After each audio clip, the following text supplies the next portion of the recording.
pedang, yang satu membukakan syiar terlihat di media sosial, tetapi yang lain bisa jadi meredupkan cahaya yang ada dalam setiap relung manusia.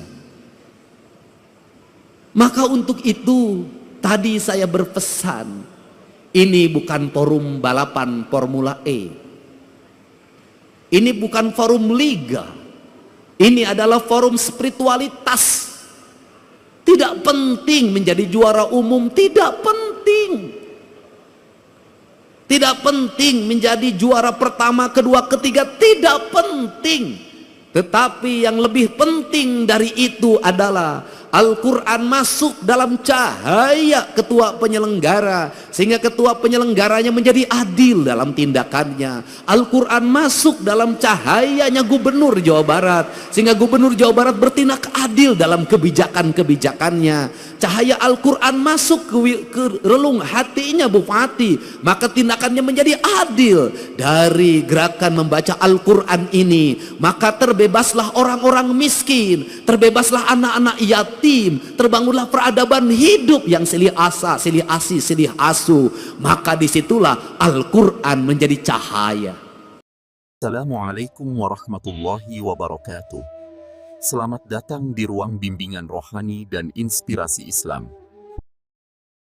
Assalamualaikum warahmatullahi wabarakatuh. Sampurasun. Alhamdulillah wa syukurillah wa nikmatillah, la haula wa la quwata illa billah. Allahumma sholli ala Sayyidina Muhammad wa ala ali Sayyidina Muhammad. Yang saya hormati, saya muliakan, saya banggakan seluruh peserta musabaqah tilawatil Quran dan hadis yang lama mengaji di masjid, mengaji di pesantren, berguru di LVTQ, memasuki babak kualifikasi ikut musabaqah di tingkat desa, di tingkat kecamatan, di tingkat kabupaten, dan hari ini di tingkat provinsi Jawa Barat. Saya ucapkan terima kasih atas ketekunannya mengaji, membaca Al-Quran, memasukkan dalam relung hati yang paling dalam, sehingga Al-Quran itu nanti menjadi indera keenam dalam setiap manusia yang beriman dan beramal saleh. Pada malam hari ini saya mengucapkan terima kasih juga dan rasa syukur dari Ciwidey, Kabupaten Bandung yang kebun tehnya banyak di Babadin. Mudah-mudahan ke depan bisa kembali hijau, karena Quran mengajarkan hijau. Dan saya lihat Kabupaten Bandung juga bajunya hijau, makanya alamnya tidak boleh berubah, harus tetap hijau. Karena dari alam yang hijau akan mengalir air yang jernih dan putih. Saya ucapkan terima kasih. Dan nanti keajudan saya tadi sudah membaca Quran dengan baik, saya nanti nitip 50 juta. Karena untuk mencapai tingkatan itu lama. Tapi kalau yang tadi ngaji tadi adalah Bupati Kabupaten Bandung, saya kasih 100.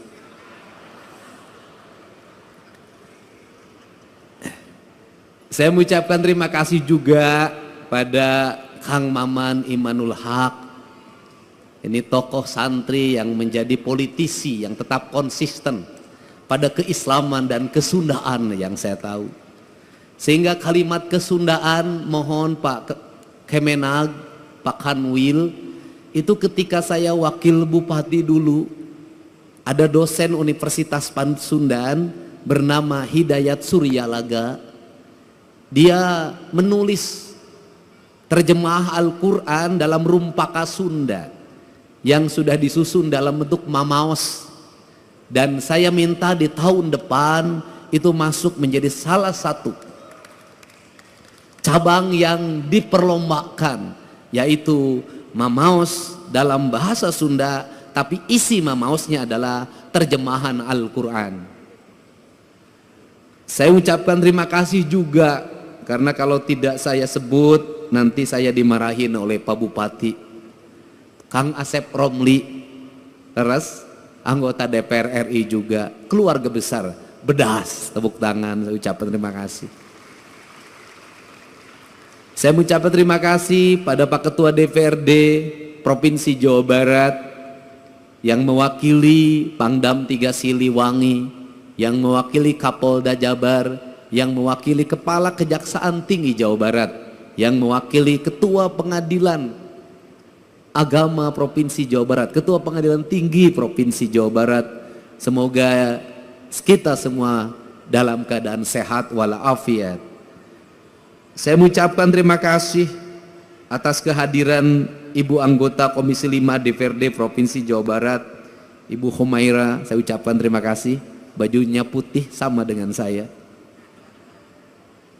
Para bupati, para wali kota yang hadir pada kesempatan malam hari ini beserta istrinya, mohon sabar, saya tidak akan dulu beserta istri sampai wangsit nanti datang. Pak Ketua MUI, saya ucapkan terima kasih atas kehadirannya. Para Ketua LVTQ yang telah sukses menyelenggarakan kegiatan ini. Seluruh tamu undangan yang berbahagia. Kita hari ini memasuki pada sebuah fase di mana kita mengagungkan Al-Quran. Al-Quran yang diagungkan oleh kita adalah Al-Quran yang dilihat dari sisi estetika pembacaan. Dari estetika pembacaan itu pada akhirnya akan lahir pemaknaan. Karena nilai-nilai agama kalau tidak disampaikan secara estetika, maka kita tidak akan bisa memahami Sang Maha Kuasa.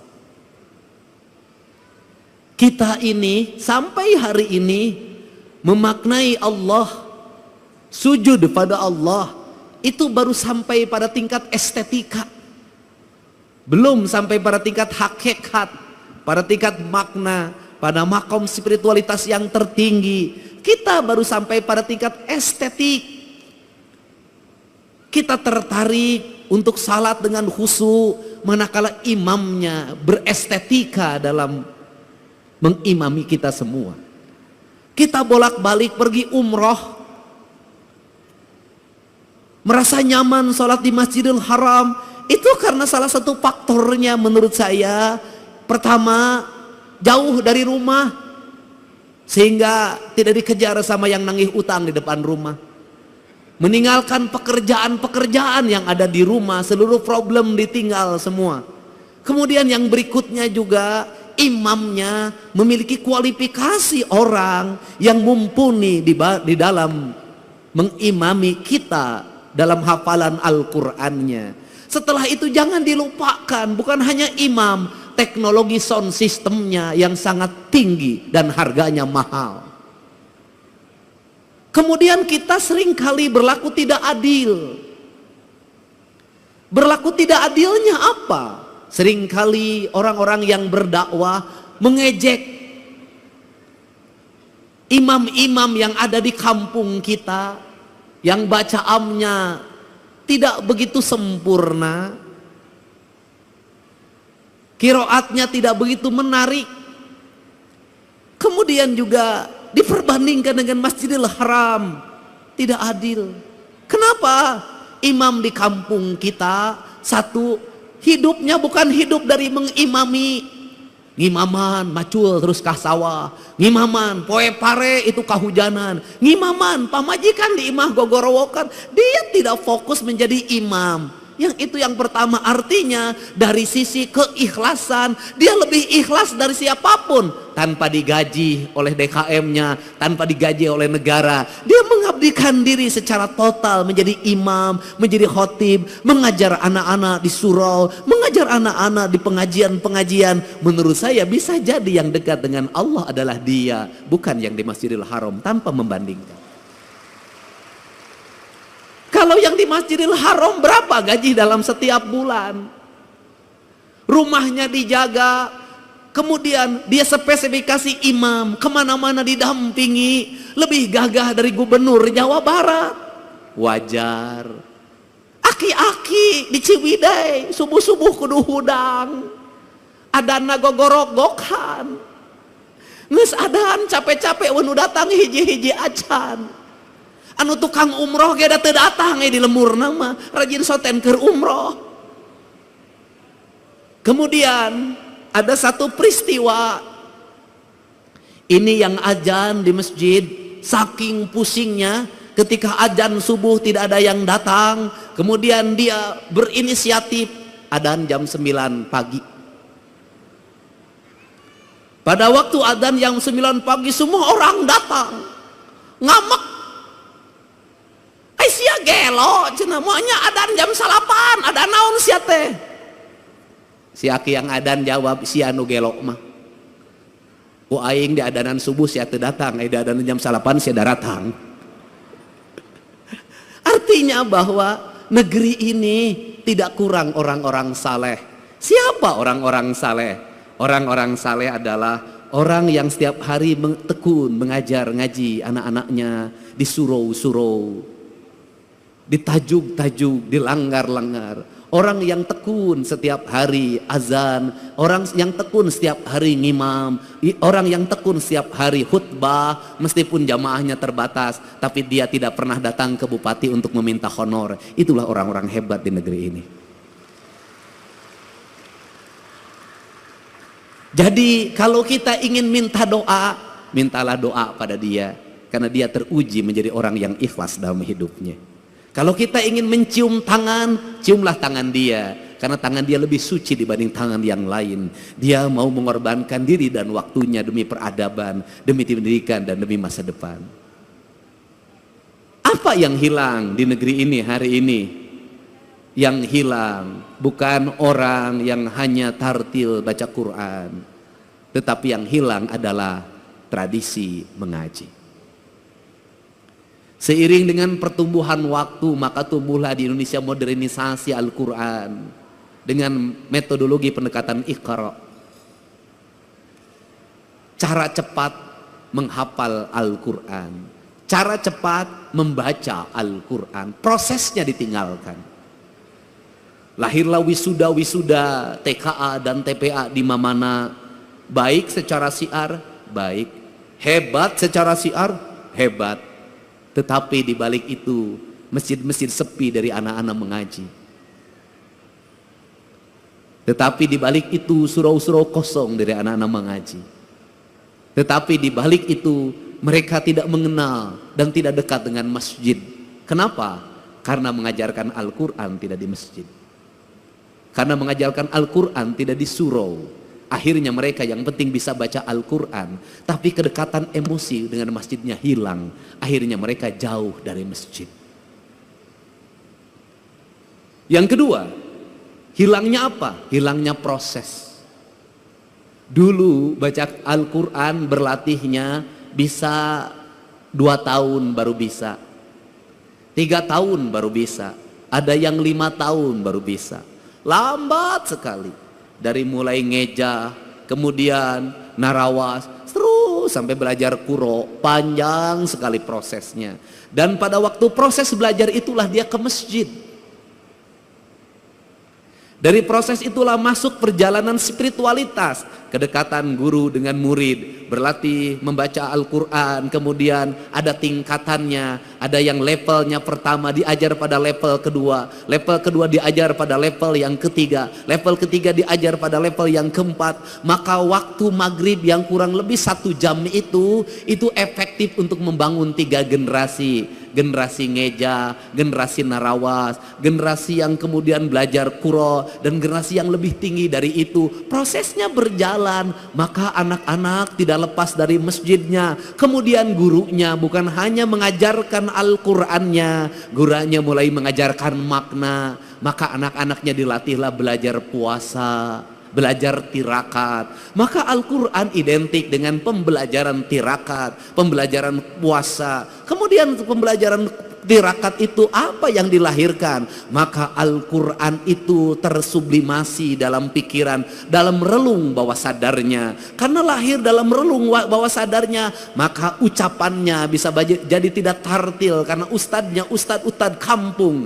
Tetapi ingat, dalam ucapan yang tidak tartil itu lahir makna keikhlasan karena dia bersenyawa, bersemayam dalam jiwa yang bersih. jiwa yang bersih itu celik putih, cerak herang, cang bulan, 14 jalan gede sasapuan, tegenek temalek balung bang timur narawangan. Apa yang terjadi? Ucapan-ucapan dari ayat Al-Qur'annya saciduh metu saucap nyata. Maka doa-doa pendeknya menjadi doa-doa yang sampai tembus ke langit-langit ilahiyah. Doa-doa pendeknya menembus batas, menembus pandang. Maka lahirlah anak-anak yang bercahaya. Karena lahirlah anak-anak bercahaya, maka anak itu tumbuh menjadi para pemimpin, tumbuh menjadi kaum-kaum pergerakan, tumbuh menjadi kaum-kaum perubahan. Maka ucapan-ucapan Allahu Akbar yang lahir dari surau-surau kecil itu melahirkan ucapan kebangsaan yang memerdekakan perbudakan, memerdekakan ketertinggalan, menjadi spirit dalam sebuah perubahan tanpa biaya apapun dalam kehidupannya ini. Maka berhati-hatilah ketika siar sudah begitu besar, ketika anggaran semakin membesar, bahkan jadi anggarannya sangat besar. Ada dua sisi mata pedang. Yang satu membukakan syiar terlihat di media sosial, tetapi yang lain bisa jadi meredupkan cahaya yang ada dalam setiap relung manusia. Maka untuk itu tadi saya berpesan, ini bukan forum balapan Formula E. Ini bukan forum liga. Ini adalah forum spiritualitas. Tidak penting menjadi juara umum, tidak penting. Tidak penting menjadi juara pertama, kedua, ketiga, tidak penting. Tetapi yang lebih penting dari itu adalah Al-Quran masuk dalam cahaya ketua penyelenggara, sehingga ketua penyelenggaranya menjadi adil dalam tindakannya. Al-Quran masuk dalam cahayanya gubernur Jawa Barat, sehingga gubernur Jawa Barat bertindak adil dalam kebijakan-kebijakannya. Cahaya Al-Quran masuk ke relung hatinya bupati, maka tindakannya menjadi adil. Dari gerakan membaca Al-Quran ini, maka terbebaslah orang-orang miskin, terbebaslah anak-anak yatim, terbangunlah peradaban hidup yang silih asa, silih asi, silih asu. Maka disitulah Al-Quran menjadi cahaya. Karena Al-Quran menjadi cahaya, maka Al-Quran bercahaya. Karena Al-Quran bercahaya, maka cahayanya terhampar. Maka Al-Quran tidak hanya dipahami tulisan yang ada dalam mushaf, yang kita lombakan, yang kita pertahankan, yang kita cium ketika ingin membacanya, yang kita simpan di atas kepala kita, yang kita simpan di rekal, dan ketika kita tidak berwudu maka tidak berani menyentuhnya. Kayak saya NU, tidak berani menyentuhnya. Tetapi di balik itu kita memahami gunung-gunung itu adalah hamparan Al-Quran. Sungai Citarum itu adalah hamparan Al-Quran. Sawah-sawah yang terhampar adalah hamparan Al-Quran. Matahari adalah hamparan Al-Quran. Bulan adalah hamparan Al-Quran. Bintang adalah hamparan Al-Quran. Seluruh yang ada, makrokosmos dan mikrokosmos adalah hamparan Al-Quran. Dan semuanya mereka bertasbih kepada Allah, yang dalam setiap waktu dia berucap Subhanallah walhamdulillah wala ilaha illallah. Kalau sudah seperti itu, maka surau-surau itu menjadi lentera penggerak. Kalau sudah seperti itu, maka kita adalah manusia yang paling bersyukur. Kenapa? Kita manusia yang paling bersyukur. Al-Quran diturunkan di Jazirah Arabia, di tanah yang tandus dan kering.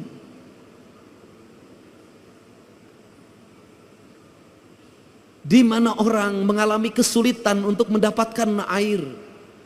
Kisah Nabi Ismail dengan Siti Hajar, bagaimana dia harus bolak-balik antar Safa dan Marwah untuk mendapatkan air. Begitu beratnya untuk mendapatkan air. Rumput-rumput mengering, batu-batu bertebaran, debu-debu berserakan di tempat-tempat di mana manusia mengalami kekeringan alam, lahirlah kekeringan hati, lahirlah kekejaman. Maka Allah menurunkan cahaya yang paling lembut hatinya, yang paling lembut hatinya. Siapa? Rasulullah Shallallahu Alaihi Wasallam. Lembut. Karena kelembutan itulah Al-Quran diturunkan. Tidak mungkin Al-Quran turun, nur cahaya kebenaran yang hadir ke hatinya Kanjeng Rasul, kalau Kanjeng Rasul tidak memiliki kelembutan hati yang lebih lembut dari sutra apapun, tidak mungkin. Maka dari kelembutan itu lahirlah ucapan-ucapan yang lembut. Dari ucapan-ucapan yang lembut itu lahirlah ucapan-ucapan yang indah. Dari ucapan-ucapan yang indah itu mempengaruhi pikiran manusia lewat telinganya. Karena lahir gelombang elektromagnetik yang dipancarkan dalam kekuatan spiritualitas. Di mana angin-angin yang keras, debu-debu yang bertebaran dikalahkan oleh gelombang Al-Quran yang mempengaruhi pikiran manusia. Maka Allah itu berbuat adil. Al-Quran diturunkan di tanah tandus itu. Tetapi Al-Quran yang dikirimkan di tanah tandus itu dibawa lewat pendekatan budaya, tanpa kekerasan, tanpa peperangan, bercerita tentang kisah Ramayana, bercerita tentang kisah Mahabharata, bercerita tentang kisah Pandawa, ada dalam sosok Dharma Kusuma. Maka dicanangkanlah yang disebut dengan dua kalimat sabda. Dua kalimat sabda itu disebutnya layang damus kalimus syada, yaitu yang diletakkan pada pikiran seorang pemimpin sebagai nilai ajaran. Nilai ajaran itu melahirkan Pandawa 5, yaitu Dharma Kusuma, Bima, Arjuna, Nakula, lan Sadewa. Lahirlah gerakan politik kebudayaan para wali, mengenalkan agama Islam lewat pendekatan kebudayaan. Lahir simbol-simbol silib, sindir, sindang, siloka, sasmita. Kenapa? Karena dia berhadapan dengan masyarakat Sunda, masyarakat Nusantara yang tidak terbiasa dengan bahasa kasar. Dia terbiasa dengan bahasa simbol, bahasa makna. Karena dia terbiasa bahasa simbol, bahasa makna, maka masuk dalam ajaran, dalam pembelajaran. Quran pun disampaikan dalam pembelajaran dan ajaran. Kemudian rasa hormatnya ditinggikan. Quran diletakkan pada sebuah derajat yang sangat tinggi, diletakkan dalam lingkungan peradaban sederhana pedesaan. Lahirlah di kita. Apa keuntungan kita? Keuntungan kita lebih dari orang Arab.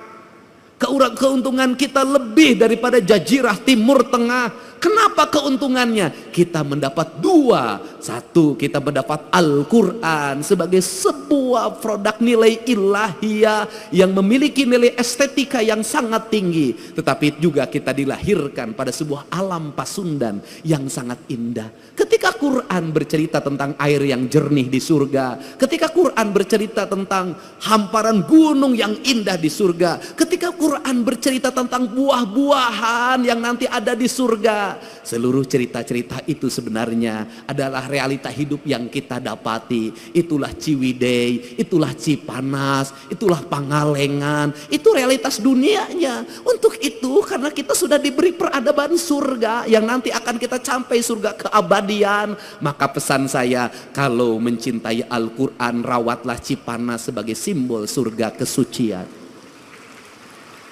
Rawatlah Ciwidey, rawatlah Pangalengan, rawatlah gunung-gunung itu yang melahirkan air yang mengalir, bak sepenggal tanah yang diturunkan dari surga. Rawatlah pohon-pohon itu, karena itu adalah alam yang digambarkan oleh Allah dalam Al-Quran.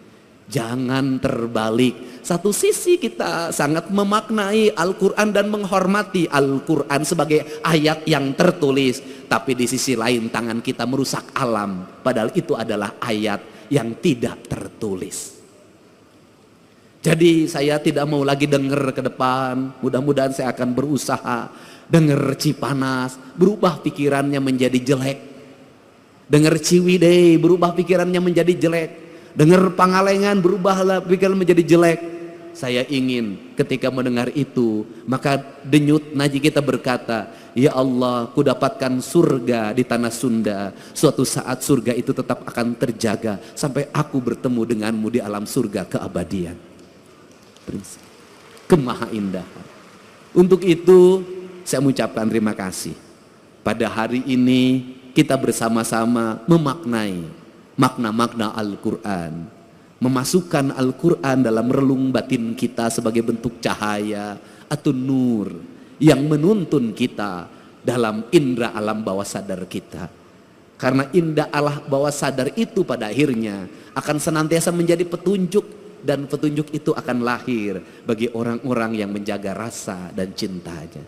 Karena petunjuk hanya akan lahir pada orang-orang yang memiliki kelembutan hati, kedamaian jiwa, dan ketenangan relung diri. Maka peliharalah Al-Quran, simpanlah dia di relung hati kita, dalam isi denyut jantung kita, sehingga hidup kita senantiasa mendapat petunjuk. Dengan kalimat kata orang Sunda, memahami Allah dalam orang Sunda, pahamilah dari sisi Rahman dan Rahimnya saja sudah cukup.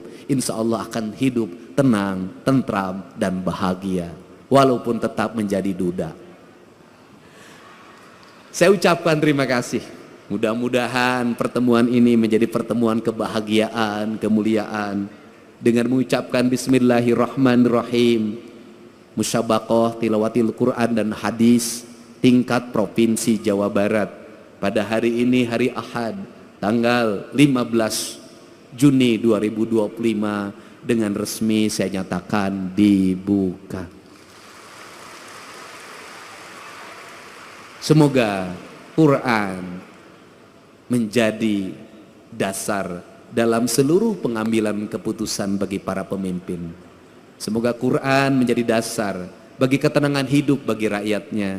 Dan semoga Quran tetap menjadi cahaya yang menuntun kita menuju kebenaran yang hakiki. Wallahu muwaffiq ila aqwamit thoriq. Assalamualaikum warahmatullahi wabarakatuh.